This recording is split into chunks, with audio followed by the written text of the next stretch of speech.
নমস্কার বন্ধুরা, সবিতার হেসেলে সবাইকে স্বাগত। আজ বানাবো পাঁচমিশালি সবজি দিয়ে চিংড়ি মাছের চচ্চড়ি। আসুন রেসিপিটা বানানো যাক।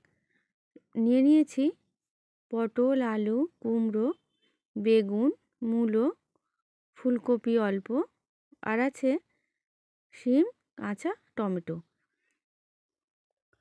এগুলো ছোট ছোট করে কেটে ধুয়ে পরিষ্কার করে রাখা আছে। নিয়েছি চিংড়ি মাছ।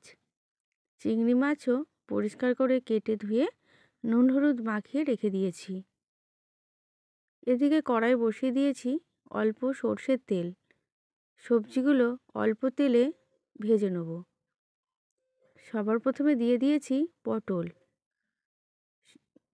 সবজিগুলো আমি কম বেশি করে কেটেছি। পটলের পরিমাণটা সামান্য বেশি আছে। এবার পটলটা ভেজে নেওয়ার পর দিয়ে দিচ্ছি পটলের ওপর বাকি সবজিগুলো। এরপর সবজিগুলো অল্প তেলে ভালো করে নেড়েচেড়ে নিচ্ছি। এই সময় আমি আঁচটাকেও মিডিয়ামে রেখেছি।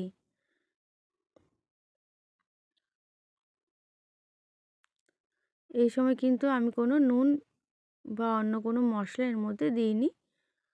নুনটা দিলে এর মধ্যে প্রথমেই কিন্তু একটা জ্বলো জ্বলো ভাব চলে আসবে, আর অল্প তেলে ভাজা হচ্ছে, ভালো করে ভাজাটাও হবে না।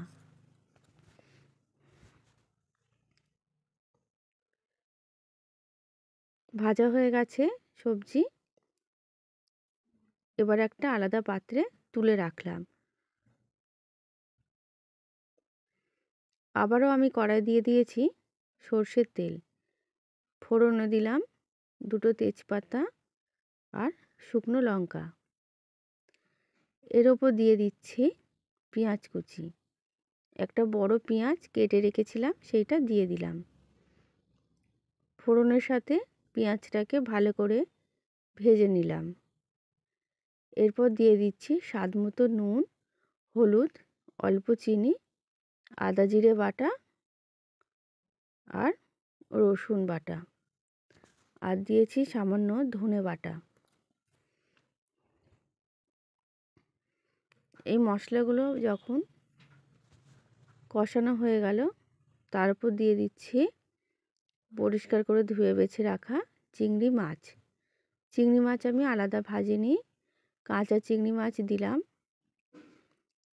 মশলার সাথে চিংড়ি মাছটাকেও কষিয়ে নেব। একটু সময় নিয়ে চিংড়ি মাছটা মশলার সাথে কষিয়ে নিতে হবে। চিংড়ি মাছ ভালো করে মশলার সাথে কষিয়ে নিলাম। নুন ঝাল মিষ্টিটা বন্ধুরা আপনারা নিজেদের মতো দিয়ে নেবেন। দিয়ে দিলাম 4টে কাঁচা লঙ্কা চেরা। আমি এখানে গুঁড়ো লঙ্কাটা ব্যবহার করলাম না। তারপর দিয়ে দিচ্ছি আগে থাকতে অল্প তেলে ভেজে রাখা পাঁচমিশালি সবজিটা। আপনারা এখানে আপনাদের পছন্দ মতো সবজি দিতে পারেন। আর এই তরকারিটা খেতে কিন্তু খুব ভালো লাগে। ভিডিওটি সম্পূর্ণ দেখার অনুরোধ রইল। চিংড়ি মাছ সবজির সাথে মশলাটা যখন কষানো হয়ে যাবে, তারপর আমি দিয়ে দিলাম অল্প জল। বেশি জল দেবো না, তাহলে ঝোল ঝোল মতো হয়ে যাবে। অল্প জল দিয়ে আঁচটাকে কমিয়ে ঢাকা দিয়ে দিয়ে সিদ্ধ করে নিতে হবে। আর মাঝে একবার করে নেড়ে চেড়ে দিতে হবে। তো আমি মাঝে একবার পাত্রটা খুলে তারপর নেড়ে চেড়ে দিচ্ছি। দেখে নিলাম সবজিটা কতটা সিদ্ধ হয়েছে। সবজি ভালো সিদ্ধ হয়নি, সেই জন্য আমি আবার ঢাকা দিয়ে দিয়েছিলাম।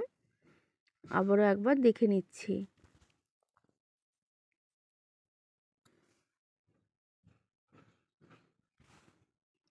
এইভাবেই ঢাকা দিয়ে দিয়ে রান্নাটা করলে সবজিগুলো খুব সুন্দরভাবে গলে যায় আর খেতেও কিন্তু খুব ভালো হয়। এর ওপর আর কোনো মশলা না দিলেও চলবে। তো দেখুন, দেখতেও যেরকম সুন্দর হয়েছে, খেতেও খুব ভালো হয়েছে। তো বন্ধুরা, তৈরি হয়ে গেছে চিংড়ি মাছ আর পাঁচমিশালি সবজি দিয়ে রেসিপি। আশা করি ভিডিওটি আপনাদের ভালো লেগেছে। ভালো লাগলে এখনো পর্যন্ত যে সকল বন্ধুরা আমার চ্যানেলটিকে সাবস্ক্রাইব করেননি, সাবস্ক্রাইব করে পাশে থাকার অনুরোধ রইল। ফিরে আসছি একটা নতুন ভিডিও নিয়ে। সবাই খুব ভালো থাকবেন আর সুস্থ থাকবেন। ফিরে আসছি একটা নতুন রান্না নিয়ে। নমস্কার।